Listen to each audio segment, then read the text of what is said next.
We're at the final season of The Good Doctor.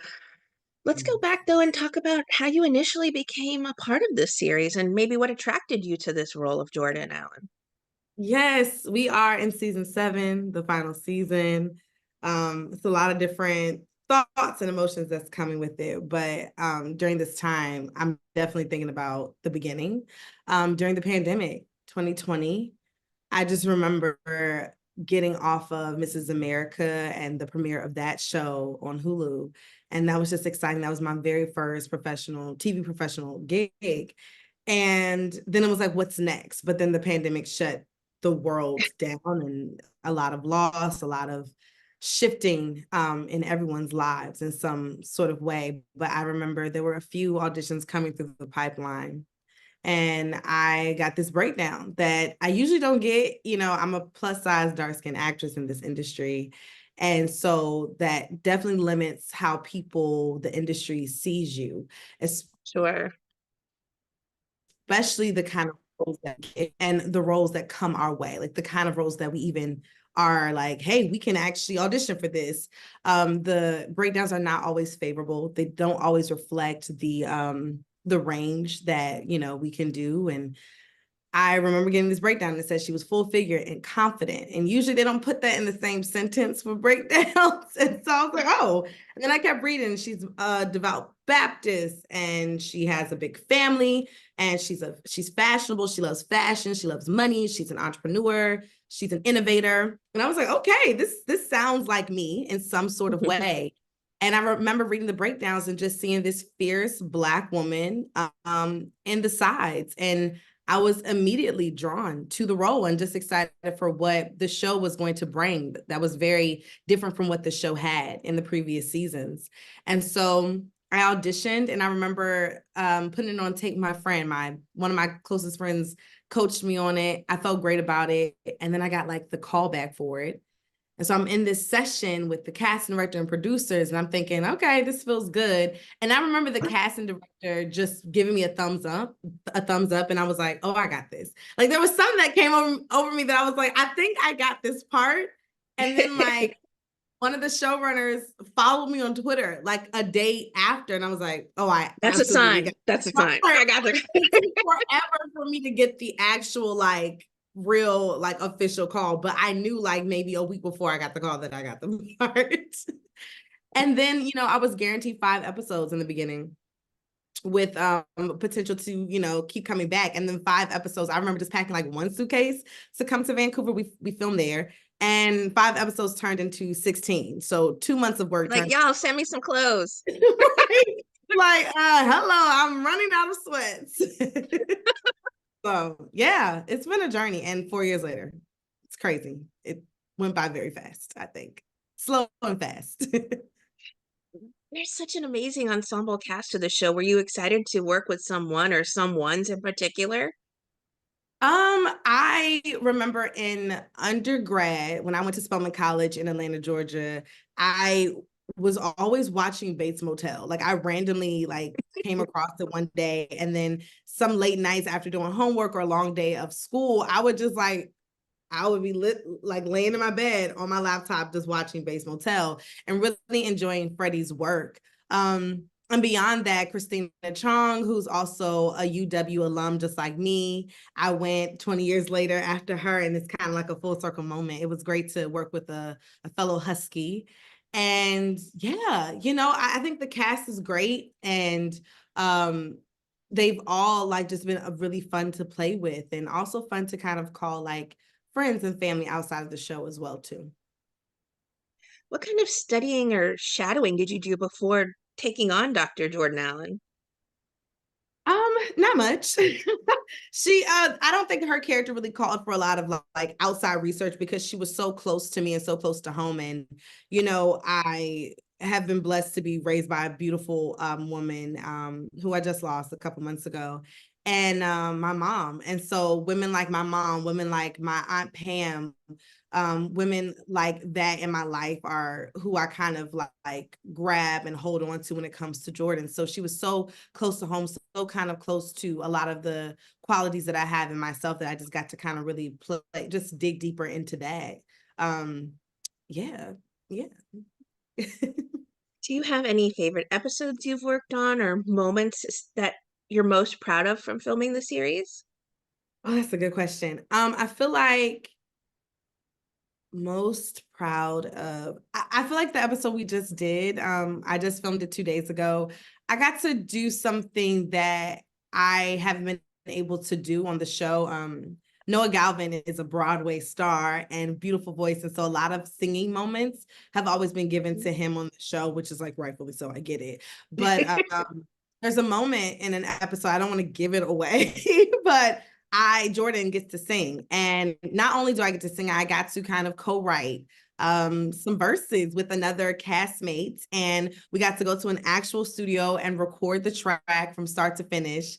And we got to perform it in front of the cast. The cast hadn't heard the song yet. And just that moment of us first performing it was so amazing because I'm also a spoken word poet. I do sing. And so it was great bringing other aspects of my artistry to this role. I didn't think I would be able to get to have a moment like that on the show. And so I think that's my highlight. I don't know. It was just fun and I just felt free and I felt like a real artist in that moment.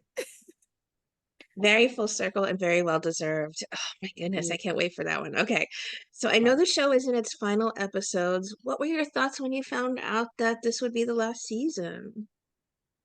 There were a lot of thoughts happening. A lot of life has been happening as well outside the show for me. So my mind has been everywhere. And so it just feels like a lot of endings are happening. I lost my mom in January of this year. And so I got the news 2 days after she passed. So it was just a lot of thoughts. And, it's weird like now with grief and how I'm kind of trying to cope with that while also just trying to stay present and finish this job. Endings have a different meaning for me. They're bittersweet is just too surface of a term to say. It's a lot of different moments. It's just like, oh, it's ending and you feel sad, but then I'm really excited for the future.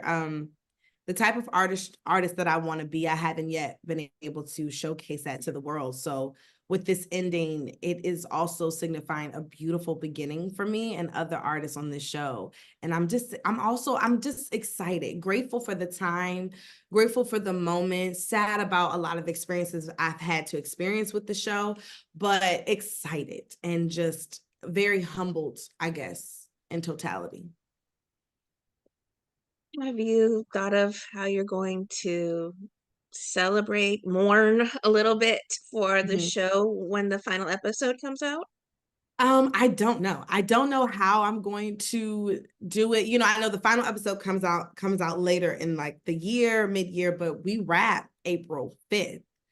So I wrap in a couple weeks and if anything, I just want to be present. I don't want to pre-plan anything.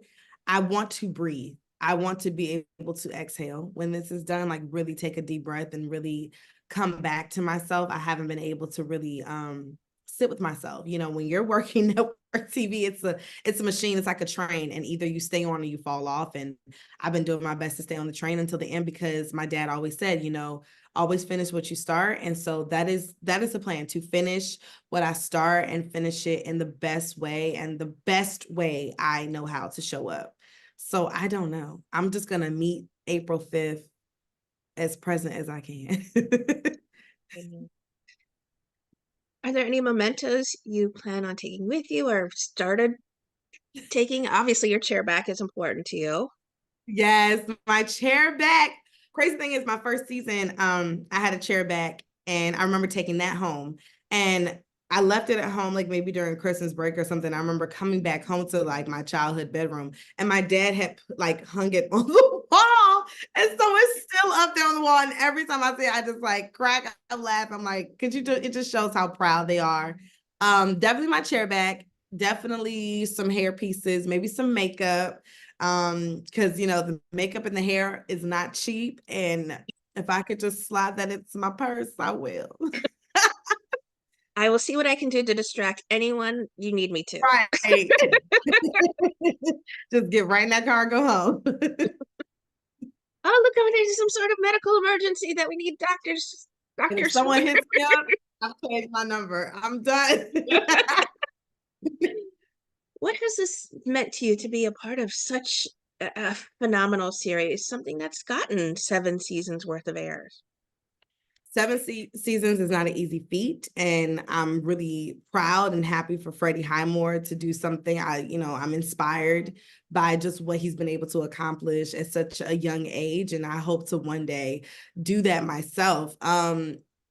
Someone else asked me that question, like the kind of legacy, and I think legacy is very important to me, and it's something that's been like hitting me even more to the core, that I really do want to leave a lot of footprints in the sand. And when my time is done, when it's time for me to go to see God, I want people or artists to look at me, young Black women to look at me and see what I've done and say I can do it, or use my path as some kind of roadmap for them to find their own pathway. And so I think Good Doctor just is a it's a metaphor for this like book that I'm writing of my life, of the legacy of Bria. And the Good Doctor is the first sentence that I've been able to write down for chapter 1. And I'm excited and really grateful that I get to put a period behind it. And I keep writing. So yeah. What's next for you? Do you have plans yet, or are you just taking things one step at a time? I'm taking things one step at a time. I'm also very, very ambitious, very much a go-getter. I'm really excited for what's next. There's nothing set in stone, but during this time and while I was on Good Doctor, I was able to executive produce, write, and star in my own short called Virginality, about the chronicles of a 30-year-old navigating her virginity, but also kind of, dipping her toes into promiscuity in some shape or form. It's a dark comedy. It's kind of loosely based on my life. And so I was able to make the short. It did well during the festivals. It's now streaming on a Black-owned streaming service called Quelly TV, so you can check it out.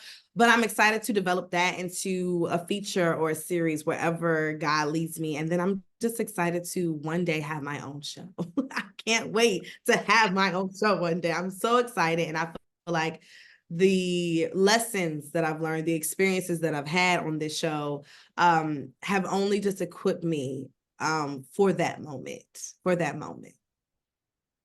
Yeah. Will you be performing your spoken word or any music maybe in the near future? So after this music moment on the show, I'm kind of like, I was dabbling around with creating an EP last summer just for fun. I'm an artist, so when I get to just kind of get something out creatively, it's just like a release. But I think I might actually put out an EP and just see. And then the spoken word, yes, I've been writing, still writing, and I want to come out with a poetry book one day. That is a big goal of mine as well. So I'll get to have the time and space to kind of dabble in that and then see who snatches me next. All right, well, sign me up for a copy first. I'm more than happy to support the wonderful work Oh you yeah. have. Yes. Thank you. I'm gonna Thank get the you. EP and I'm gonna get the book. So gotta support you, Bria. Take good care of you. Thank you. Thank you. That's so Always kind. looking out for good souls, right? Yes. Yes. Yes. Yes. Yes. Yes. What would you like to say then to everyone who are fans and supporters of the incredible work you do on our screen? Thank you. I mean, it's very humbling. You as an artist, you're always in your head, you're your worst critic. And then when you pop on like the internet, sometimes the internet can be nice. And a lot of the feedback I've been getting from people that look like me, from other women from real Black women doctors, it's just warmed my heart.